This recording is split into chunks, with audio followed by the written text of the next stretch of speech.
Magandang araw po sa inyong lahat. Ito po ay ang mga bagay na natutunan ko po at na-reflect ko po doon sa week 1 training po natin. Isa po sa natutunan ko at na-correct po sa paniniwala ko ay ang pagkakaroon ng magandang boses. Dahil sabi nga po nung iba, pag maganda ang boses, pwede kang maging isang announcer o pwedeng kang magtrabaho sa radyo. Pero hindi po lahat ng maganda ang boses ay pwedeng maging announcer. Dapat po alam po daw natin kung paano gamitin ng maayos yung boses natin at alam natin kung saan ito bumabagay. Kailangan din po na meron din po tayong sariling identities pagdating po sa pagboboses. Opo, isa pong magandang kakayahan yung kaya nating manggaya ng boses ng iba, pero mas maganda pa rin po na meron po tayong sariling identities.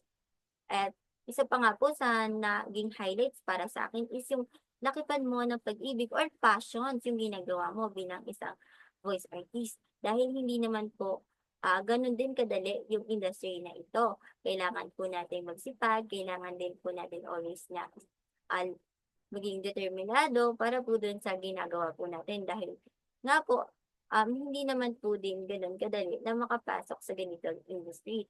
Bukod pa nga po dun is yung um, mga mali pong paniniwala about po sa mga pagiging voice artist.